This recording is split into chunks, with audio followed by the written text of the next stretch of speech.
Paul George, as we know, one of those players who has left the East, gone to the West, made it a little bit more stacked. And interesting story on ESPN.com today by our friend Brian Windhorst, noting that with all these guys in the West, LeBron in the East, and no Kyrie on his team, this might be LeBron's best run at an MVP. He's entering his 15th season. Now, no player in NBA history has ever won the MVP in his 15th season or later.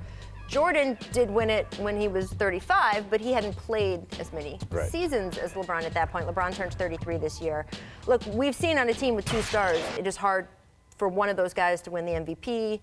We'll see if Kevin Durant makes a run at it this year, but he's obviously got Steph and company there. Do you think LeBron has a shot at it with no Kyrie there? LeBron has a chance to win MVP in any and every court he's on.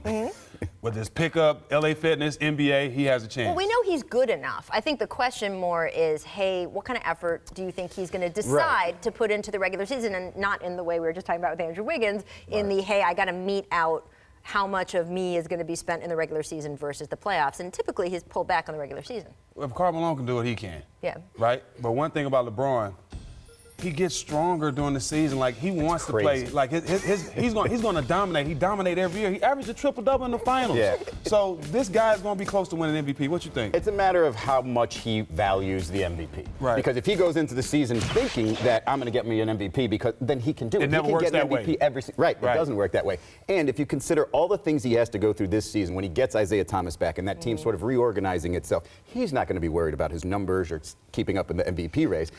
What I think is interesting is whether this is his last shot at an MVP. Right. I don't think that's the case. I think if he changes teams, and it's the Lakers, and he brings, you know, the young pup, Lonzo Ball, they win like 60 games, and he's in a different uniform, and people are no longer tired of voting for him because he's a Laker now, and it's different, I think he can win one if he changes teams again. I don't know. I do. And that would be the first guy on 3 teams. That is true. I mean, look, I do think he is extra motivated this season. He has talked about it. He has said he's not going to share why, but I think we all have some idea about why he's extra motivated this season. So, you know, someone left him. And got broken up with for the first time ever. When you get broken up with, you want to look good for your ex. That's all I'm saying.